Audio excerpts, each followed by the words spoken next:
Hey folks, this is Nick. And I'm Brandon, and this is Coast to Coast.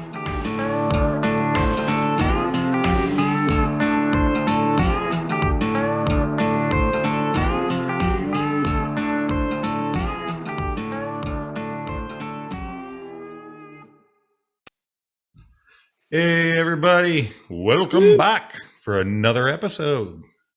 Glad you could join us. Brandon, we got some cool guests today, don't we? Oh, dude, I'm so excited. So for the people out there listening, we've got a couple individuals who we'll bring on in just a second that Nick and I are both friends with through various different groups. It all revolved around the karaoke app Smule. We're going to talk about that a little bit today. But I don't want to give away too much. So I think without further ado, let's bring in Farris and Nancy. All right. It's going to be awesome. All right, here they are. Farris and Nancy, how y'all doing? Doing good. Awesome. We don't have you guys on video, but that's okay. There it is. There we go. There you go. There we go. They be. It's happening, fellas. Not much. Glad you guys could make it on the show. Well, thank you for having us. Definitely. So unbelievably excited to talk about this because when I was talking to bring you guys in, I made mention that we're going to be essentially talking about the Smule Karaoke app and what that means. And I'm stoked because I've already made mention of it before with Nick and myself about how him and I got started essentially together with this because of Smule. And I want to get into how that affected you guys in your lives in a little bit.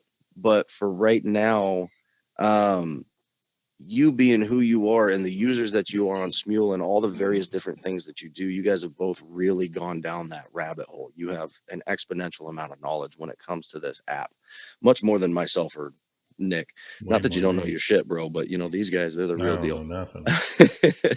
So, could you guys just maybe like elaborate a little bit on the capabilities that the app has as far as it's not just jumping on and singing a song, but like, you know, how you can join people, you can join groups and competitions. I mean, there's all kinds of shit. Yeah, there really is a lot. I mean, things that you wouldn't normally be able to do any other, everyday setting kind of thing. And it's a great way to be able to reach out to other people that share the same passion that you have with music and such. But the abilities, that Smule has for things you can do, such as, creating a group song and if you're doing it with yourself or with your friends and, being able to create your own arrangements and just making something new and different. And it doesn't really go anywhere outside of Smule or the Line app, but it's a shame that it's not out there, that more people, that don't know about it, because there's people on Smule that have voices that it's like, why are you on Smule? Yeah. you should be on The Voice or somewhere out there being heard. There's so many voices on here that are just blow me away, and Smule, it's a great way for people to actually be able to show their talents where a lot of people probably would have never known that person had. Yeah, I agree. Yeah. So if you're a newbie, and you're watching this, I just want to say, if you think you can sing just a little bit, it's a great way to find out. And if you can, great. If you can't, it's still fun. I've been to a lot of karaoke events where some people can't sing, but it's still fun. Oh yeah. So that's kind of the way Smule was set up. Yeah, and people pay a lot of money and stuff, to go to a vocal coach and stuff like that. But on Smule, I've had a lot of people come to me and ask me for help and stuff. And, you end up getting basically free vocal lessons for people to help you. And I've known people, I've been on for 3 years now. And they're people that, when I first heard them sing, they might, they had potential, they were not at their, best potential yet, but, I would work with them and help them, or somebody else would have been working with them, and the growth, you go back and listen to songs that you did a year ago and you're like, oh, this is awful, and a year later where you are now, because you've had people that cared and they reached on it and they've helped you to grow and get better.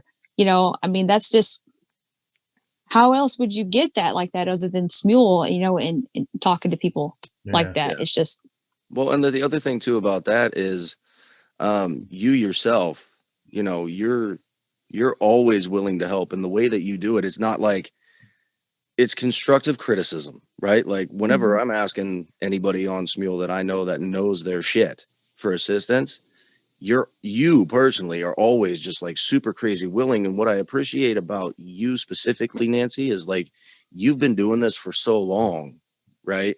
And you have had a vocal coach and lessons and all that and whatnot. So whenever I get any information from you, I know the source that it's coming from. Could you maybe like elaborate on essentially your background a little bit? yeah, I mean, I've actually started taking vocal lessons when I was about 10 years old. Mhm. And I did it for a few years. And then when I was about 21 years old, something like that, then I started taking vocal lessons again.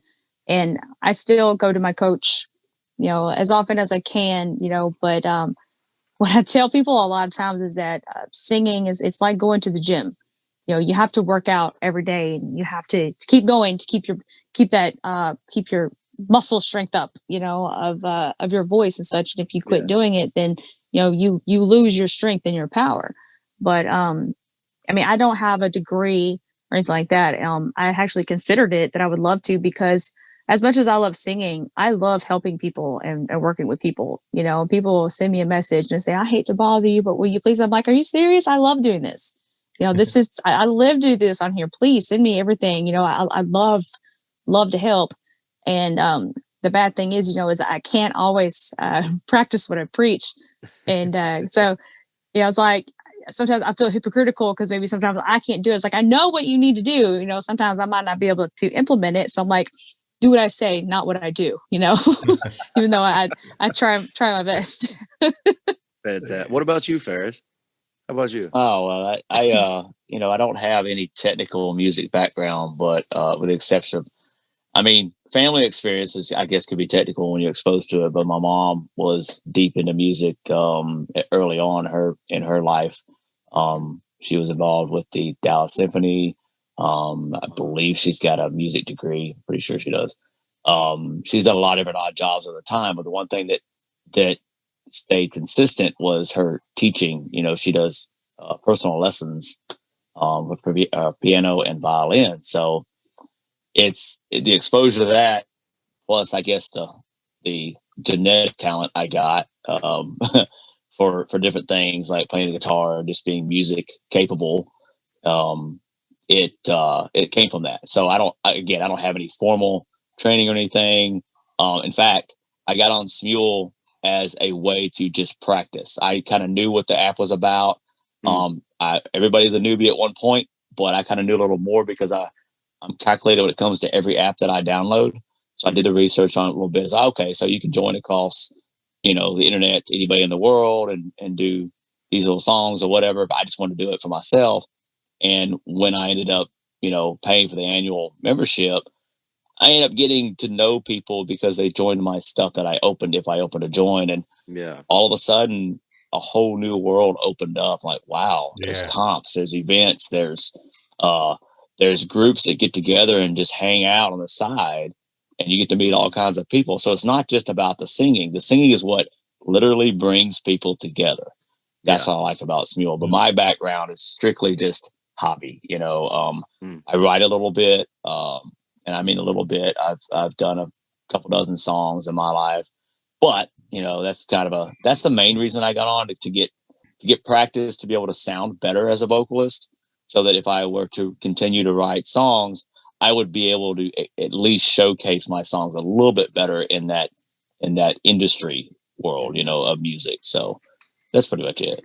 And here's a tidbit too. I wasn't even thinking about the instrumental side of it. I did play piano for a while. I never really got very good at it, but I also played the harp.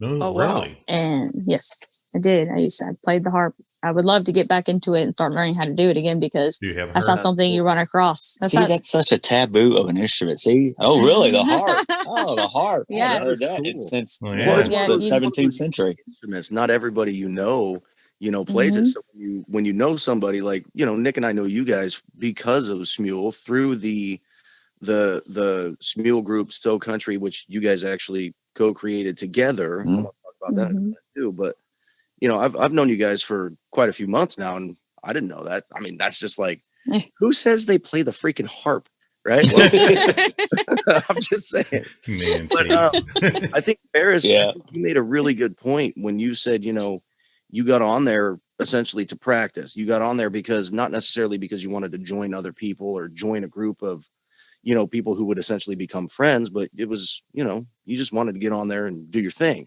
I don't know about Nick, but me personally, like that's the same thing. Yeah, that's what I did. When I got it, I didn't do any research into it. I just saw that it was a karaoke app, and I went, "Hey, I like to sing every once in a blue moon."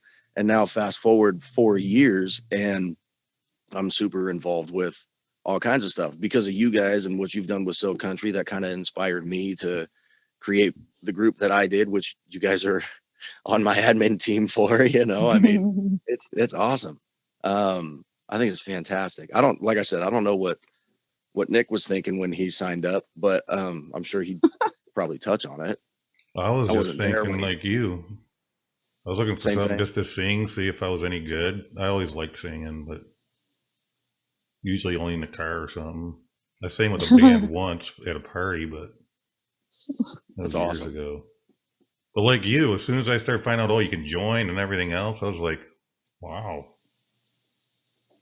And then the country. Yeah, it's funny how it just kind of like opens up, and the more and more you get into it, the deeper that rabbit hole really goes, right? Like, I did not sign up for Smule thinking, hey, this is going to be a great way to meet new people and make new friends, right? No. But here I am, and it's funny because some of the people that I have that Smule relationship with, right, I consider to be some of my closest friends. Like, y'all know way too much about me. I know way too much about some of y'all. Like, And the great thing is it really does bring people together. Like I mentioned earlier, because of Smule, Nick and I decided to start this podcast. You guys actually have a pretty awesome story. If you wouldn't mind sharing, I think that'd be awesome. Yeah, absolutely. So, about a year into me, not even a year on the Smule, I ran across this lovely lady with an awesome voice, and I'm like, oh, I've got to join her song.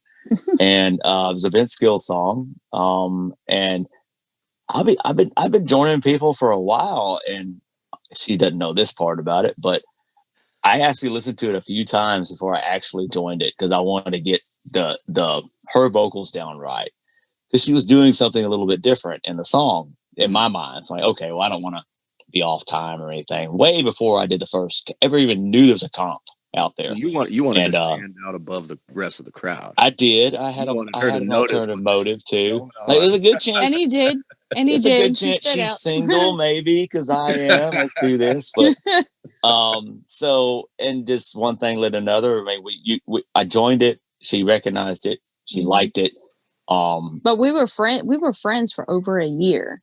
Before anything came of it all. And coming on Smule, I mean, people say, it's not a dating app, stuff like that. Well, that's absolutely, with both of us, not what we were looking for at all in any way. No. But one of the things about it is that, my son is 13, and he loves to play his Xbox and stuff. And he'll come and stuff like anime and stuff like that. And he'll come to me and he'll talk to me about it.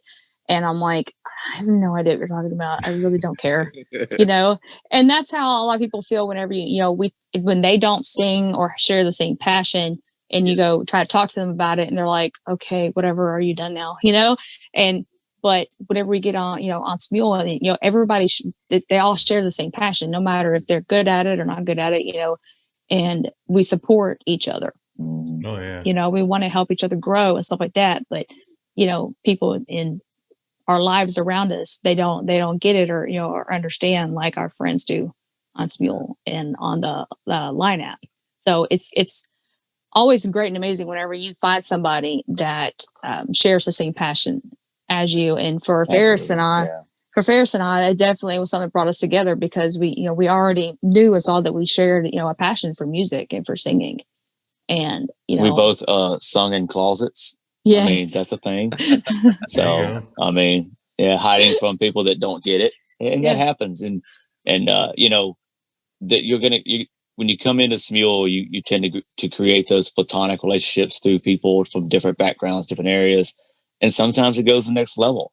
On January 31st this year, we got engaged. So yeah, you That's did. awesome. yeah. So we'll be hitching it up soon, and just going through with what we do. And sometimes you have via Zoom. No big deal. Just saying. That's right. Sometimes you have especially as big of a hobby and passion as singing or music is for most people, if they have it, we share that, like Nancy said, and it makes it a whole lot easier to kind of stem other things off of that in life, especially the passion, the dedication. This woman is so dedicated. Before we came on, I was actually, talking about her constantly being in the Smule world, helping people. And she's looking at her phone. I'm like, hey, you're always in Smule. I'm not so much. I'm more the support guy, in different aspects of it. But like I said, mine is very laid back. She is like corporate type, in the Smule stuff. But I get so involved in it that I forget to sing. I will actually join competitions because I have to sing. Yeah. If I join a comp, if it wasn't for me actually participating as a competitor in comps, I probably would never even have time to sing, because like I said, my passion other than singing, also really lies in helping people and helping them grow. And then I forget my own voice and my own singing, but I can, but it's just, when you put like she does 20 plus hours a week, probably in Smule and the group she's in, and then have 4 kids still living at home.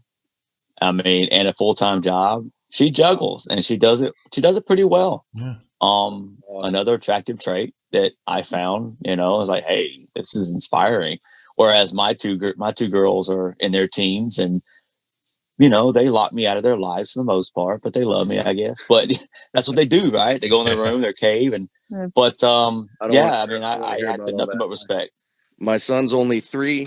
My baby girl is going to be due in May, and I really don't want to look for 15 years just yet. I'm just saying. Congratulations, brother. Yes, that's awesome. Yep. That's it. Usually what? Usually I was gonna say, we were talking about with kids and stuff. It's like, even whenever I do get a chance to get on and sing, it's late at night. It'll be 11 or midnight before I even get a chance to get on, because my son, my youngest one, my 4-year-old, he does not care for sleeping, and he wants mama right by his side most of the time, and he's autistic, so it's he comes first, and I have to take care of him, and otherwise I'm having to lock myself in my closet, and tell them to stay away.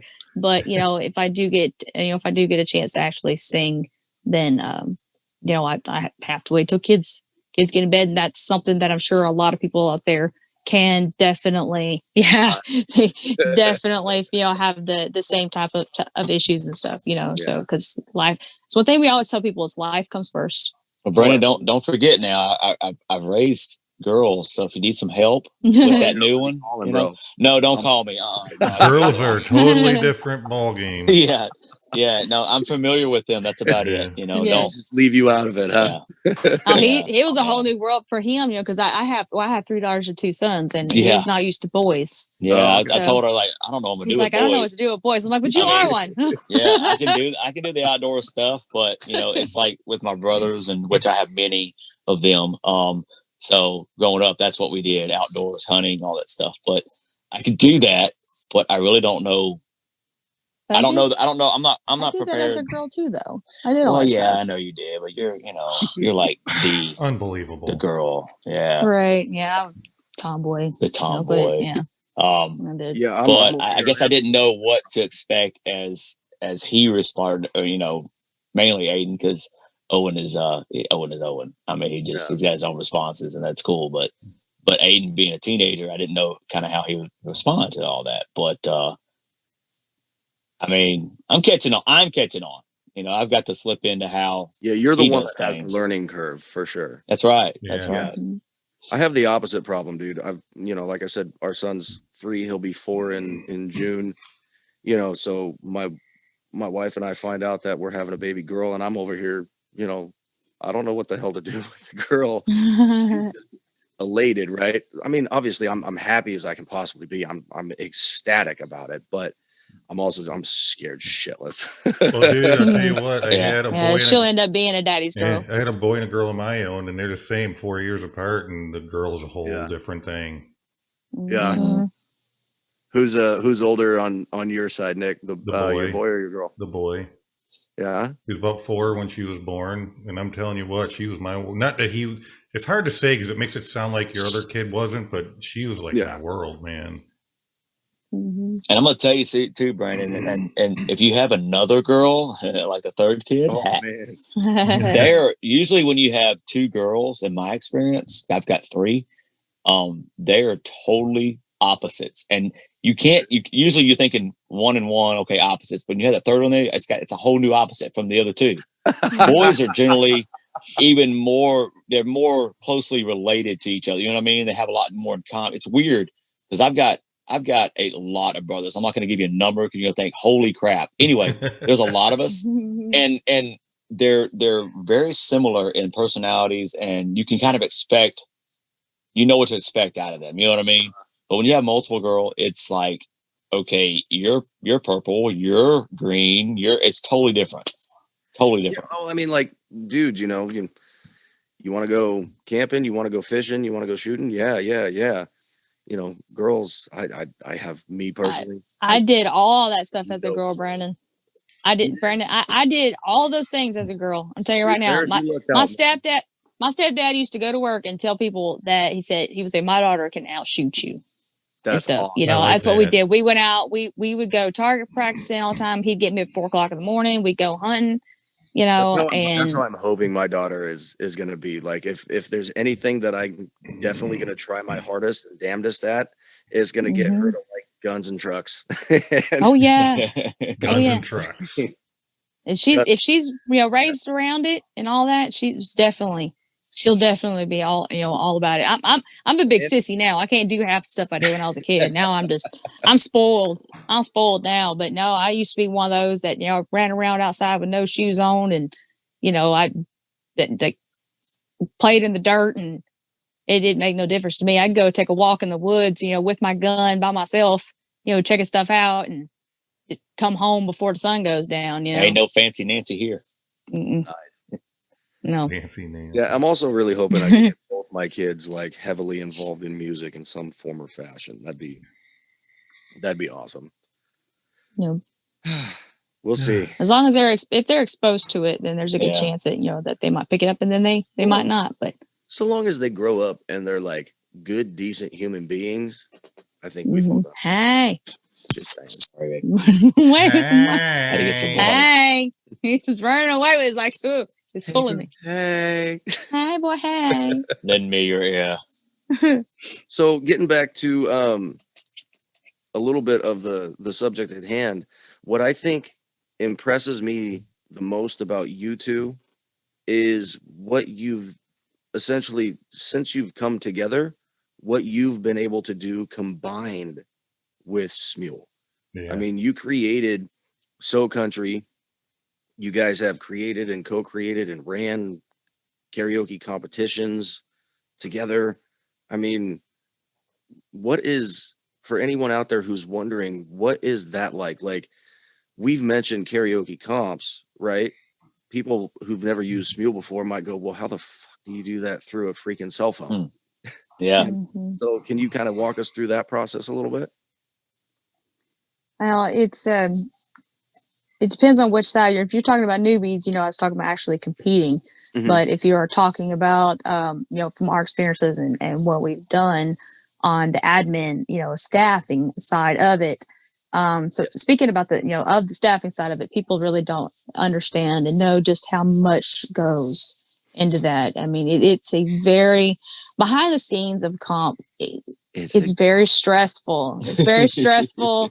It's a lot of work. I mean, it is so much easier to be a competitor than it is to beat staff. Yes. So, because there's a whole lot of work and stuff that goes into it, and there's people that have never. Just make sure that if you're going to compete, you don't get I can't think of a politically correct term to say it, so I'll just say it anyways. Fuck it. You don't get butt hurt when someone gives you a critique that you don't like. Mm-hmm. Take it for what it is and try to learn from it and grow from it, because like you just said, nobody understands really. If they've only been on the competitor aspect of it, they don't know what goes on behind the scenes. And I've been on staff in comps. I've been on staff in comps that you guys were running. You guys have a totally different style, which is awesome. It works, but it was just way different. It was way. Well, that's what we want to do. We want to revamp how comps are seen and looked at, because it seems like a lot of times it's the same things over and over and over again, and we are trying to kind of break that mold in what people expect, normally in a competition. We want people to come into the comps that we're helping to run and say, oh, this is different, this is interesting, we like this, and they get the word out there, because when you're used to doing the same things over and over again, it's what you expect. It's the norm, So we want to break out of that norm. We want, because there's so many times that people will make complaints or make some type of statements or something, about the way comps are run and things are done. So we've really listened to what people have said, and we want to try to make those adjustments and those changes. With this one that we're about to start doing here soon, it's going to be trial and error. It's not going to, it always. Really? When do auditions come out? I'm just saying. Pretty soon. It won't be long. When I joined comps because I want to learn and grow, I've never joined a competition from the competitor side thinking I'm going to win this thing. All right. Yeah. Yes. I mean, I've never turned in a round submission, even thinking that I'm going to get through to the next round personally. So every time I make it through, I'm always surprised, but I get in because, and especially with you guys, like you're saying, you're about to do another comp. I want in that because I want the critiques. You guys know your shit. And my whole goal with the comps, as well as I'm sure plenty of other people on the planet, I mean, you've got millions and millions and millions of users worldwide on this app. My whole goal is to learn and grow and become better through those comps, not to win. I don't care if I win it or not. What am I going to get out of it that's going to benefit me even more in the future? And the way you guys do it, and the way you do your critiques and the constructive criticism that comes with it is just phenomenal. Like it's above and beyond anything that I personally have seen in any of the previous comps that I've ever been involved with, either staff or competitor. Your guys' style is freaking awesome. Well, I think you might have been looking also a little bit more for kind of a technical explanation, and I'll give you a quick rundown. Kind of a history lesson real quick too. I mean, there's a term I use. I don't know if anybody else does, but the round robin pair judging is kind of the norm.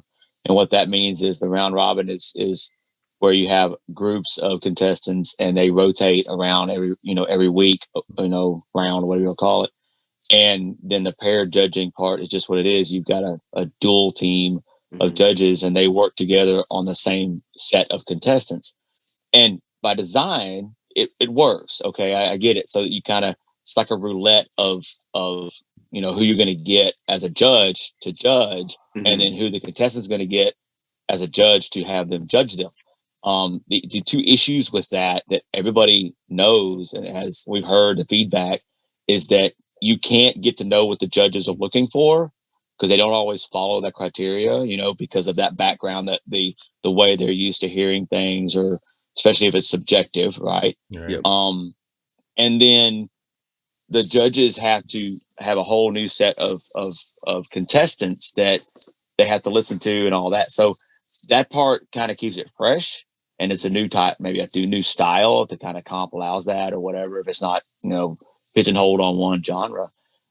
So, when we were doing Bartender Shake Up, we had an awakening, after round one. Like, my thing is, if a comp can't adapt to the problems they're facing week over week, it's not going to do well. I mean, every creator, co-creator out there that may watch this or hear I said it, I'll say it again. If you cannot adapt, you're not going to do well. Period. And it's okay if you do adapt, because at least the contestants see you're trying to make it better. Yeah. So after week 1 of that comp, we're like, okay, this isn't really working. Let's go ahead and pull this unknown style out of the hat. And we did so, and it seemed to work better, way better right off the bat, even though it had some nuts and bolts kind of tighten in on, because it's mainly numbers and experience from judges.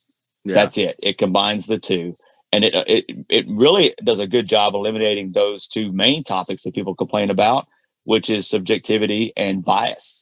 Well, the thing with it, what it does though, is that the fashion, the form that we do the judging, is that it keeps it very consistent.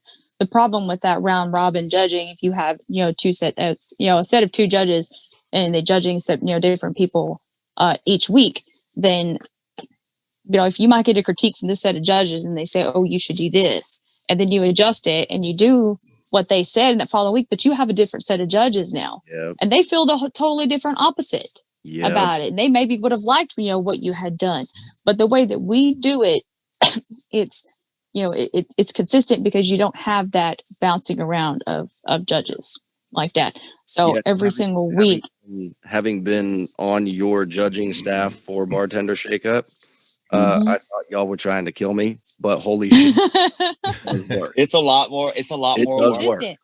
And it was way more consistent. I'd never seen that style before. I don't want to delve too far into it, but it was, you're essentially, when a judge is used to judging, say, maybe 10 people one week, and then the following week they're judging a brand new group of 10 people, and it dwindles itself down, right, until you get to your finalists. And then you add the style of judging that you guys implemented, where we've got 100 and however many contestants, and because of the way it's being judged, we're listening to every single song. So if we've got 120 contestants as a judge judging one specific category that's being critiqued or whatever, right, you're listening to every single song for that one category. It makes it exactly what you just said, so much more consistent and so much more precise. Right. Yes, because one of the big things is that it affects the overall ranking. That's what a lot of people don't understand. Yeah. They think that just the judges that are paired up together, that just that their scores need to be close. But that's not. They've got to look at the overall of it. And I'm not saying out there that anybody, the way they do it is wrong or anything like that. Yeah, we're definitely not saying that. Not talking badly about it or anything, but you have to on both sides. Everybody else is wrong. I don't give a fuck. Brandon's a shit stirrer. How they judge it, even if those 2 judges, if they're close together, if this one set of judges is judging, if their scores are basically about 1 to 2 points lower or higher than another set of judges, then whenever they pull all those contestants together and get the overall numbers and the rankings, people are not going to be they're not ranked correctly. And there could be people that end up getting cut that shouldn't be cut over other people. There might be somebody that their song was nowhere near as good as a person that got cut, but that's because they are not looking at it as an overall whole. So the way that we do it, by with having every judge listen to every song, only judging one specific category every week, not only does it keep it consistent, and helps the overall rankings, but also we actually see the contestants grow and get better. I gave in Bartender Shakeup, I gave critiques to help people with their vocals, and each week I would actually hear them grow and get better. And there was one girl, actually I cried because when I listened to her song, it was so good because she took all those critiques and she used them. But I actually, like I said, I got to watch these people grow and get better because it stayed consistent throughout the whole the competition. Well, it's probably easier to write a critique when you're focused on one part of it instead of trying to critique the whole song. Yes, unless you're me, because I suck at writing critiques. I have to be all encompassing. Well, one of the problems is with it too is that you get a critique and the only thing they might tell you one or two things, but they're not touching on well, why did you give it a deduction on emotions, or why did you give it a deduction on my timing? You didn't say anything in my critique about timing. Yeah. And with the with doing it in each category, and you have to give a critique on each category, therefore every deduction is explained. Yeah, we're not trying to be like the Paul Revere or Joan of Arc of Smule comps or anything. We're just because there are a lot of comps and comp creators and co-creators that I know personally, and I'm gonna tell you right now, there was a lot of good comps that are out there, and I walked away that literally the only thing that I could gripe about was my own performances. That I did not do what I needed to do, and it hadn't been many. I've been in 7 comps as a competitor, and exactly the same number as some kind of staff member. And I can tell you, it's not a lot. It's not a long resume, not nearly as long as somebody else's, but like almost embarrassing four times how many the I've amount been probably. But because of that, she's told me a lot that I can regurgitate because I trust her because of that resume. I trust her intelligence and then what I've seen myself. And there's been a lot of times, y'all, that we have butt heads when it comes to do this, don't do this. And that's fine because that's what makes it better for the contestant and not the staff. And I really gotta express that. I really gotta push that idea because I know that there are a lot of staff groups of comps that get in there and they have a lot of fun. Because I've been in the staff group that has a lot of fun, and they do well as also on the designing and the creation and the rules and all that stuff and to progress each week. But at the end of the day, the staff group has to work 3-4 times harder than the contestant does. Oh, big time. Yeah. Each contestant does a song a week, 2 songs a week, and a lot of them work really hard, and they don't want a watered down ending to that week. They want to know exactly where they stand. Yep. And you have some contestants that are just in there for the camaraderie and the social media stuff of it and all that. That's fine too. But at the end of the day, we feel like we need to put that work in. So when you said something about all the songs, they have to do all, you just ran off every potential judge we'd ever have, brother. But the thing is too it's that worth it. It's worth it. We would not. We wouldn't do critiques until probably the 3rd or 4th round because listening to maybe 100+ people, and then it getting cut down to so many each week. It's a lot of people. And the thing is what would you rather have, to be able to have a critique every week or to be able to be ranked properly and placed properly where you should be? Because otherwise, the competitors have, usually at least 5 days or so to, complete their song. And as judges and stuff, we have to sit back and wait for those songs to come in. And sometimes judges, they wait till, that it's actually closed and they're not they can't submit songs anymore, and then they start judging. And if you have 100 people to judge in 2 days, it's a lot.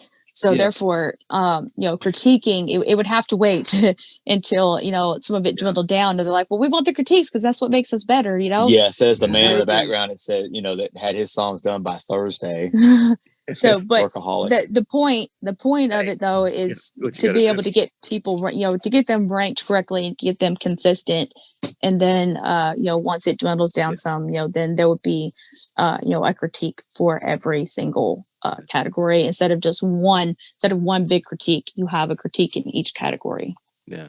So Farris learned that if you guys butt heads, usually Nancy's right, and you just need to listen. No, really. I know. I'll rephrase that. Not that shake of the head. As a man, I know that lesson all too well. Okay, as a wannabe vocalist / musician kind of thing, because it's a passion of mine. Still learning that lesson. I mean, flat out. Yeah. I mean, and that's what I'm saying. But that's the thing. It's no different than 2 football players going head to head on a field. They're passionate about that sport. They want to compete. And I'm not a big competitor in the traditional sense, like going to competition. And I know my limits. I know my limits in my vocal limits, and I haven't progressed, and that's fine. I admit that. I'm not going to try to do something I can't do, but I'm going to try to get there. You know what I mean?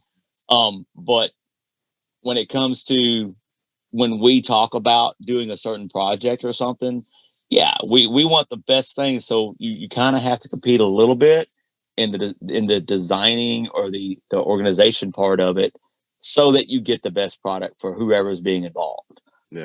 I'm in a group with that's separate from So Country, where we did, and Nancy is too, where we did mini comps. We've done 2 mini comps already that last a few weeks just to have fun. And I'm gonna tell you, I mean, those went well, but both of them, we had little issues with it. We learned from it and we grew from it, you know. So that's going to be every time, no matter what. I don't care how many times that you've done comps or ran comps, you're going to learn new stuff all the time. And we actually we balance each other really well, you know, because he's the numbers person. Math makes my brain hurt. So he's the numbers guy. He does all that stuff. You know, I'm more of the organizing, memory. No, I don't know about it's ironic. You have a memory when it comes to the passion. I guess stuff, I know selective but memory. Everything else, no. Selective memory. I guess that I have, but we balance each other out. That's why we've had people say that that with him and I that we're a package deal. Nice. It's like whenever we look at one or the other, I'm like, no, it's Farris and Nancy. Well, you should but you guys have come up with some epic shit that has, in my opinion, I don't think ever been done before. I mean, I've judged competitions the way that it's typically done, and I've judged competitions the way that Nancy and Farris do it. And yeah, it's, like I said earlier, it is quite a bit of work because you're listening to every single song. Me personally, I would just go through every single night once my family went to bed, and I would say, okay, who submitted songs tonight? And let me just knock those out before I go do whatever else I'm going to do for the evening. But you guys, you made it so easy because, well, at least now I know it's hella easy because you've come up with a matrix or a rubric or whatever you want to call it that actually tells you how much of a deduction value each thing is worth that you hear in the song. Whereas every other competition I've been on the admin side of, it's completely up to the judge. Just whatever you think. Yeah. Someone falls flat and they dock them an entire point for it, or they dock them 1/10 of a point for it. It's completely up to that person. But you guys have made it so easy for the judges now because you've created that. I really hope, if anything, that one specific item really hits home and hits hard for everybody, because that's huge. And I want to make a statement really quick too, with this concept, what we're talking about. Because he and I are about this one in particular. He and I are actually co-creators of it. Actually, our friend Raven Blaze, she's actually the creator of it. So I don't want to leave her out of this because it's because of her, and creating. And if you thought me and Nancy were a pair, bringing her in a trifecta, ridiculously amazing. I think we're doing really well. So. That woman, she gets so on the ball and just is on top of stuff and gets things done so. And I stay quiet for the most part, Brandon. No, that's yes, I do. You do? He does. I actually that's see like him. He'll actually come on. He'll actually go into our little chat between the 3 of us. He's like, I ain't saying nothing. I'll say that. I'm staying out of this. Y'all figure it out. Let me know what I need to do. But she is. I definitely want to put that statement out there that it's not our comp. Our creation. Yeah. It's actually it's Raven Blaze's creation. And with the 3 of us, we are all 3 working together to put it together, make it happen. Are y'all gonna let us know when auditions open so I can prepare myself to lose another comp? But no, we're not. It's gonna be like invite only. No, I'm just kidding. Well, I have an idea. I have an idea for comp, but first, how would you guys put the whole thing in layman's terms for somebody who's new at this and they're like, "Well, I'm interested in this whole comp thing." Well, I get asked that a lot, actually.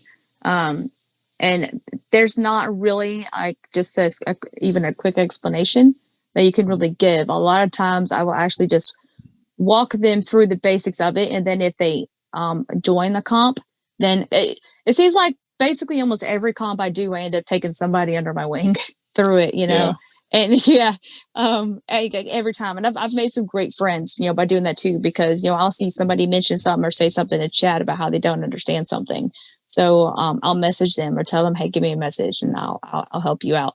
So like I said, it's not really something that someone could just ask and you just explain it to them. Right. It's one of those, you have to kind of be hands on and go in there and give it a try. Normally, the first 1, 2, 3 comps you do, you might not get very far because you're still learning. Because the thing is no matter the best veteran out there was once a newbie. Yeah. Everybody started out being new. And ask questions as a newbie. Ask other contestants. It's so interesting in the Smule World competitions that there are a lot of people that are willing to help you, even though they're your competitor. They're out there because staff is going to be busy, and if you don't ask questions, they're not going to know you need the help. So if you can't get an answer from the staff in a competition, don't get all upset because they're busy.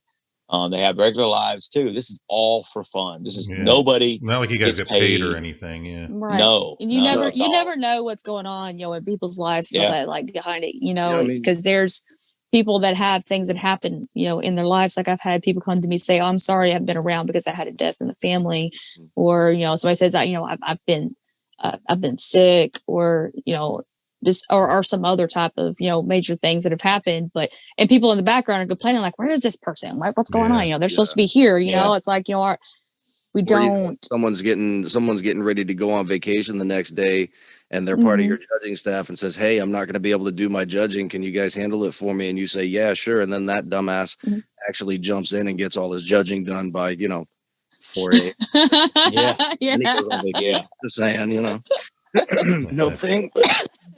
So, I'd rather that happen. Is there easier ways to find comps? Because like for me, when I get on, the only way I know is if like the group says something about a comp, or if I'm looking at people are putting up OCs and it just happens to be auditions. But like if you're wanting to find a comp, is there a way to find a comp? There's a few ways. One is there's actually a few comp communities on the Line app that you can join, and they post in there. There's like a lot of the creators and stuff are on there, and they will post when they are. Other than that, it's knowing and figure out who these creators and people are that are involved on it, and you can go on, find them on Smule and follow them on Smule, because whenever they get ready to do a competition, they will open up some OCs for auditions. So it's really you'll watch for that. Then, right? Basically, it's who the more active you are, and you get to know people, and you get involved. I always say, it's the work that you put into it. If you really want to do it, you'll find out, and every now and then you run across somebody that knows and can help you out. But one of the best ways, if you don't want to be on that Smule community, is just to find out who these people are that do the comps or that are on staff, and just follow them on Smule and watch for auditions to come open. Yeah. I know Brandon, they ain't doing me any damn good. It never does. I gave you that full disclosure day one. Are you kidding me? Shut your face. You know what? Go back to your hidey hole.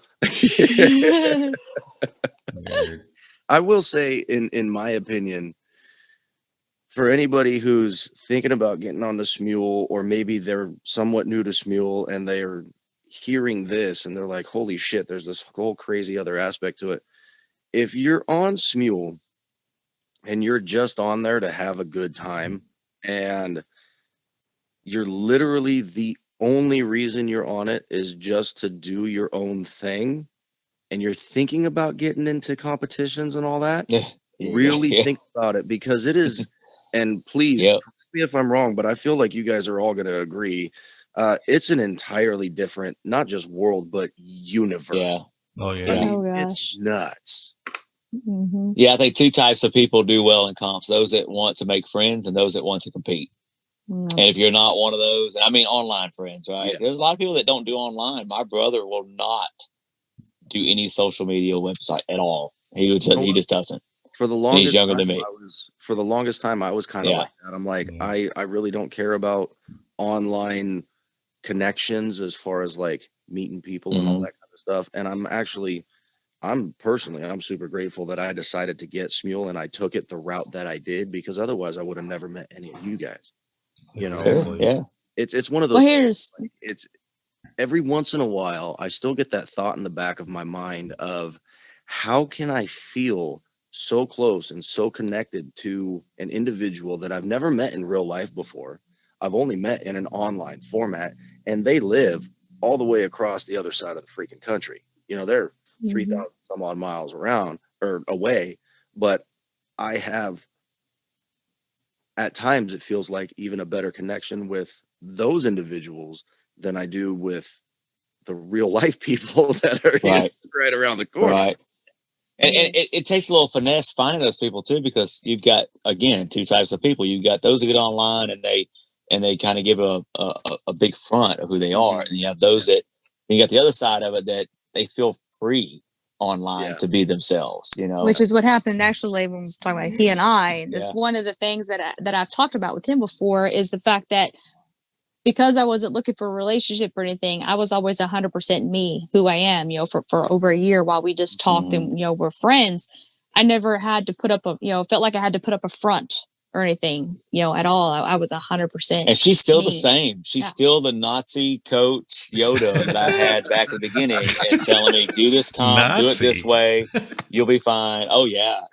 I mean, she was hard in a soft way with me for the time we were friends, you know, on Smule before we became, you know, an item.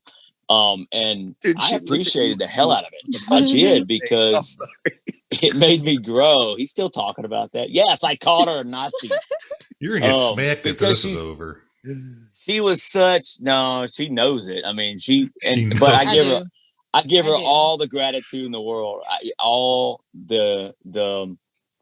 Without her, I wouldn't even. And again, I don't compete like other people. I'm not a big competitor. I do it for fun. I get to a certain amount of rounds, and it kind of gets old for me. And nothing really you can do to make it.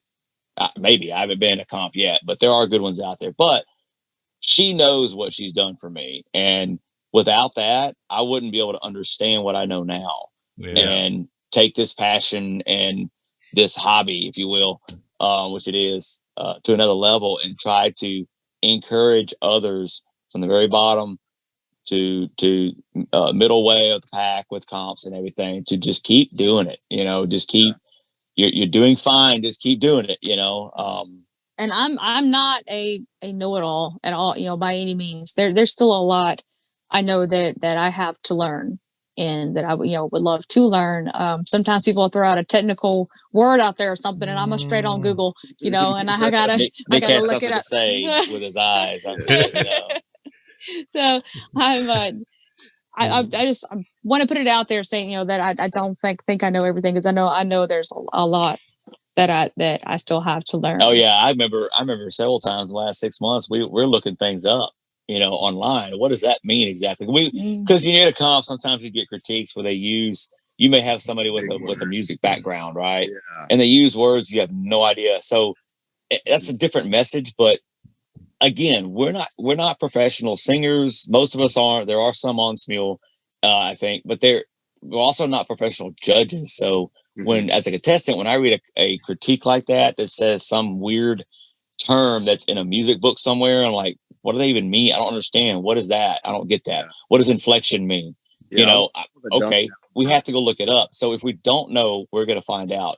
And that is, I think, for us to inspire a contestant, do the same thing within a comp, outside of a comp, and just learn your craft. Yeah, and people need to not get discouraged. We talked about that before too, that we're not professionals, you're not professionals, you're not all that, but that doesn't mean you don't know how to judge. We've been over that talk. That's right. Yeah. If somebody don't sing, don't mean they don't know how to judge singing. Right. Yeah. Exactly. You know, and a lot of people say that a lot of times. They say, well, they're not a really good singer, so I don't think they should judge me, you know, and that it's so untrue, because there's so many times that people, you know, they will know exactly what they're talking about. I mean, have you ever heard Simon Cowell sing? You know, I never have, but he's, you know, made millions and such, you know, by, you know, because of his ear and how well he can hear and stuff. I mean, I don't know, maybe he does sing really well. I'm not sure, but I just know that, you know, there's a lot of people that I know that might not have the greatest voice in the world, but they have an amazing ear and they're really good at picking things out. And, you know, it's like I was talking about earlier, you know, sometimes you're not always the best at practicing what you preach, but you know what you're saying. It's do what I say, not what I do, you know? Yeah. So it's kind of weird, because it's like some people have tone in their voice, some people's tone's in their ears. Yeah. If that makes sense. Well, I mean, like you take you take a music producer, for example, right? Someone who, you know, essentially makes the music, they mix it, they master it, but they have absolutely nothing to do with laying down the vocal track, because that's the quote unquote artist. That's Jason Aldean putting it down. That's Luke Bryan putting it down. That's whoever's on the mic. Exactly. Amber, whatever. I know I just went a whole bunch of country people, but you know, country. It's not the producer singing the song. It's not the producer doing the finished thing, but they're the ones that did all the music to make it sound the way it's supposed to. Yeah. They might open their mouth and all you ever hear is like a velociraptor for all we know. Yeah. So that's kind of my reserve. That's the only reserve I have about the Smule platform, is because, you know, I started out doing karaoke and then doing open mic and things that are actually, you know, it's just me, my voice, and or a mic or guitar or whatever. And it's like, I'm on this app and I hear a lot of amazingly produced songs through the app. But then when you ever get the chance to hear that same person, and not everybody, there's a lot of people that sing really good in person, but not have those tools, it's like, what happened to the voice? It's because Smule allows you to kind of produce a track, right? Yeah. It gives you some tools to do it. Yeah. And so that's my reserve. It's not my dislike about the app, because I get it. It's designed that way. But for me, like bartender, we decided as a staff group we wanted to open a cappella tryouts, right? Yeah. And and we automatically knew that, okay, we're going to scare away a few folks because they're so used to using the app for what it's for, but we wanted to see if people would actually do it. And I think we were both pleasantly surprised and disappointed at the same time, because some of the names we were used to, we really wanted to compete, but they didn't. And that's fine. I mean, but we also had a lot of new people come in, because we got you. You did a cappella. You're a newbie, but we got them in anyway.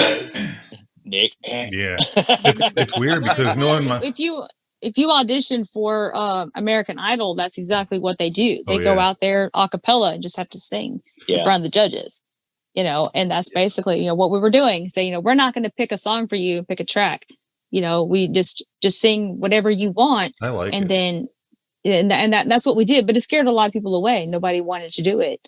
It's you know, weird or not nobody, but there was a lot of people that didn't want to do that. My background, always being shy and hard to believe I'm doing half this anyways. I couldn't believe I jumped on it and actually did I heard it and I'm like, acapella, okay, here we go. Then it got me in, which is actually shocking. We talked about acapella before. Like, I went into a group and I opened up a OC I made it a group one. And I did it acapella, thinking maybe people jump in with their different voices. We could make some out of it, and nobody wanted to touch it. It scares people. It scares people away. I mean, I myself don't even really care for, you know, for doing acapella. Some people are like just amazing with it. But, you know, the thing is whenever people will open up these songs for auditions for a comp and you're like, crap, I don't know any of these songs. You know, I can't join any of these because I don't know any of them. So by opening it as an acapella, then sing whatever you want, whatever your heart desires, you know, whatever you're best at, you know, sing it. You don't have to sit there and try to force yourself to stay in the same key as the original. Exactly. You can sit there and, Nancy, you've used this term before in a different format, but they can use their natural voice as opposed to really trying. Yes, because those tracks, the tracks are the tracks from the you know, the original artist, you know, unless it's done in like, you know, an acoustic or, you know, they've changed it to a guitar, piano, something like that, and done it in a different key. But a lot of times, you know, and that's one of the things I've done, holy Lord knows how many critiques. And I would say that the two things that I have had to say more than anything was that they were singing out of key, or also that they were not using their diaphragm. So, and whenever you are singing, you know, on that track that's laid down for that artist, you know, you might sing above your natural key, and you know, it doesn't sound as pleasant. You know, you end up squeezing, you know, the words instead of letting, you know, everything be open and free. But it's really hard because it's appearing in your head, you know, and it tricks you, you know, hearing that other key. So song choice is extremely important. You know, I mean, there might be a song that's your favorite song in the world. You absolutely love it. It might not be the best choice for you to sing though, because like me, like I have my voice is pretty low. my voice is pretty low for a female, and I've had a lot of judges. Thank you. I've had a lot of judges that I feel like they don't really care a lot of times for my tone because I have a lower, a much lower register than a she lot got of the people. low voice. I got the higher voice. Yes, actually, I have a very hard time harmonizing with him because we basically sing in the same key, because I'm a low alto and he's more of a high tenor. So therefore, we end up being really close. There have been songs where he's actually sang the higher part and I've sang the lower part because it's like the difference of with a woman being a soprano or a contralto. Crazy because I find your voice. I love your voice. Like it's pleasant to me. Her voice is buttery, dude. Oh man, it's like well, silk. a lot of people, it's like they think that a female should have that a higher pitch, higher tone. I don't agree with that. Y'all have to audition like everybody else. I'm sorry. Damn. But I guess I've been smoking a pack of cigarettes every day since I was like 12 years old. So it's I maybe that is it, maybe it's not. I don't know. It's working for you. A lot of times I'll get told that I'm flat or something, and a lot of times it's because people don't understand keys and stuff like that. And I know this is something that I had talked about recently too, was whenever people are trying to do harmonies, and I'm not the best at harmonizing, but like I said, do what I say, not what I do. I had given this explanation to some my judges here recently, and I used a staircase as an example. So your natural key that you sing in is basically the tone that you talk in, unless you're like singing opera or doing some major bass type thing. But otherwise, it's where your talking voice is for the most part. So if you're wanting to do harmonies and stuff, if you want to do that, if you're on, say you're on a staircase, stand in the center of the staircase. That way you have room for your voice to go up and you have room for your voice to go down. You have a play area there, to mess with. So a lot of times what I'll end up dealing with when I'm doing critiques and stuff for people is that most of the time they're standing at the top of the staircase and then they want to sing above it, but there's no more stairs. That's it. You're at the top. So therefore you can hear this straining and the squeezing of the struggle to get up there because there's nowhere else to go. You're already at the top of your register. You can't get there. Yeah. So same thing if you're at the bottom. So creativity is one of those things that people talk about a lot. That's really hard to achieve, but being creative is more about being original, about being who you are. If there's those lows that you can't reach or highs that you can't reach, there's nothing saying you don't have to do what that original artist does. You don't have to dip your voice down. You can make it go up instead or keep it straight. Do something original. Make it your own. You don't have to do the same exact runs, that the original does. Make it adjustable and suitable to your voice. Yeah. To make it sound better. Farris is actually really good at that. Yeah. Farris he definitely is. I mean, but he used to not be able to do that. I need to learn to do that. I'm better lower. On it. Yes, he has actually practiced that a lot because he used to be one of those that he absolutely could not get that original artist out of his head at all whatsoever. And I struggle with it myself. How the heck I can't do that? It takes a lot of practice. It's really hard because you have to pretty much basically act like you wrote that song, and the thing about singing a song is the song itself is not what's important. It's the story that the song delivers, because without the story, the song means nothing. So you basically have to put yourself in those shoes, in that song, maybe think of a time or something in your life that you can compare it to, think of a memory or something. And if you can't, place it in your own life, think of that person that did write it and think about how did this affect, because songs aren't, they're not just written a lot of times. It's because of something that actually happened in their lives. So you want to think about, like, if you're reading a book and you're acting out a book, reading a book. It's the same thing, with the story of a song.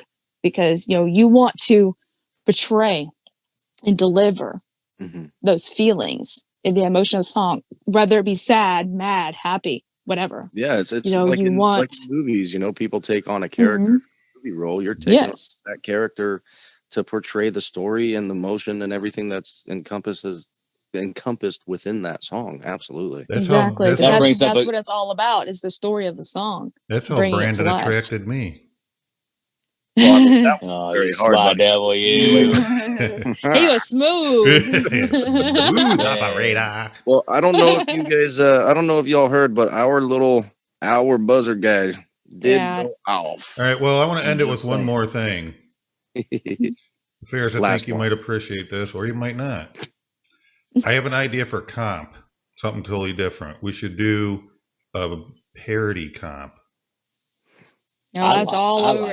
That's all his thing. He loves parodies. Maybe, at another time we can work out the details, and maybe STS might need to be involved in that. Ooh, they're hilarious too. I think you all giggling. Because I don't know about you, but like whenever I'm hearing music, a lot of times parody lyrics are always in my head. I can hear something, I'll just boom. My wife, my wife dies laughing sometimes in the car because stuff just piles out. So I think it would be fun, something different. That would be hilarious. I'm down. Turning now that you said STS, Farris. STS, like single take parodies, dude. STP, that sounds like a disease, man. And those have been done. They have. STS parody comp. Parody comps. Parody comps have been done before. On a single damn show. Every time. Yes. Yeah, but see, I never got involved in one. Never heard them. I've heard them just as like a pre-comp bonus or something like that. But I know they've done them, as a whole comp, but I didn't get involved in them because I can't write to save my life. I like the idea, not so much because I enjoy writing parodies. I've written 3 or 4 of them in the last 3 years beyond Smule. It's more because it will bring some people out that only have that 1 week or that one bonus week to shine with that other talent they have. Y'all, I've heard a lot of good parodies, especially when they write them and have to throw a judge's name in there.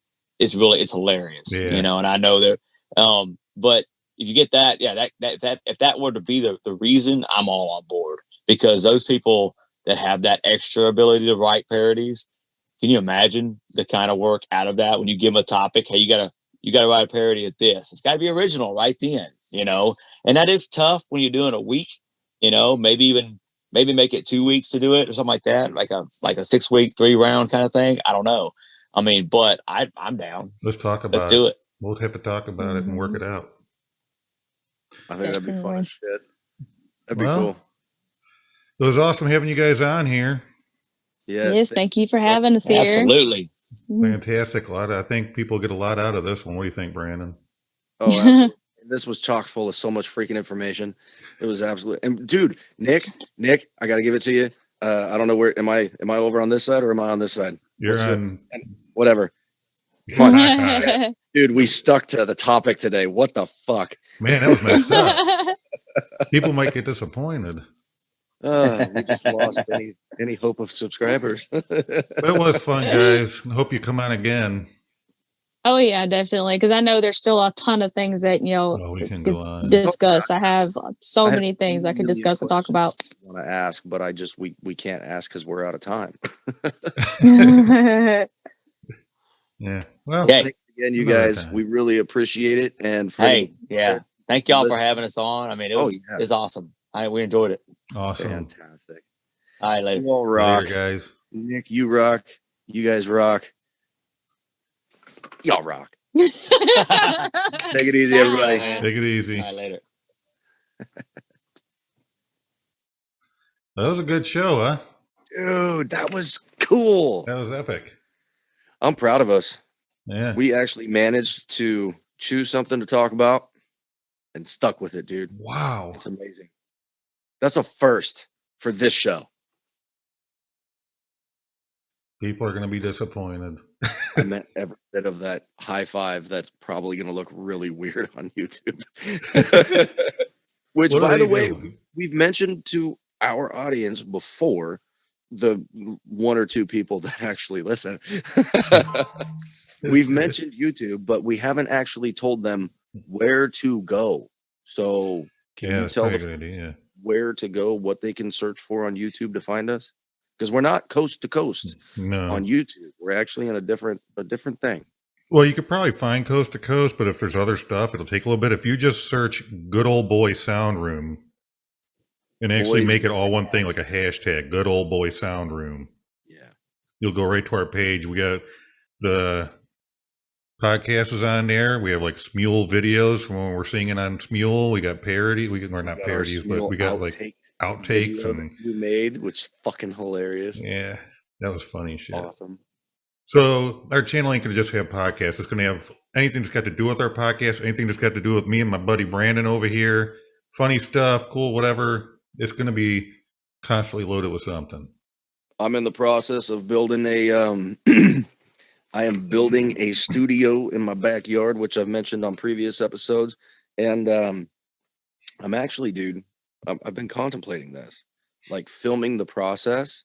Yeah, and why not? doing it in like 5 times speed, fast forward or whatever, and essentially making a video of, start to finish of what it's going to look like going up. So that might go up there. I haven't fully committed to it yet because that would be a lot of freaking work, but I think it'd be cool. Well, we know you just keep taking on projects. I know, dude. I got so many things going on. It's ridiculous. Yes. Dude, successful ass show. I'm proud of you. It's kind of, self-absorbed to say I'm proud of me. So I'll say I'm proud of you, and now it's your turn. I'm waiting. I'm proud of me. God bless you, man. I'm proud of you. I love you, man. And I'm glad you're my host. You rock. Seriously. Dude, this is so much fun. Well, for anyone who's made it this far, congratulations. It's the end of the show. You can go home now. If you're already home, you can, go to work. If it's not time to go to work, go to fucking bed. We'll see you next time. Have a good one, guys. Bye, y'all.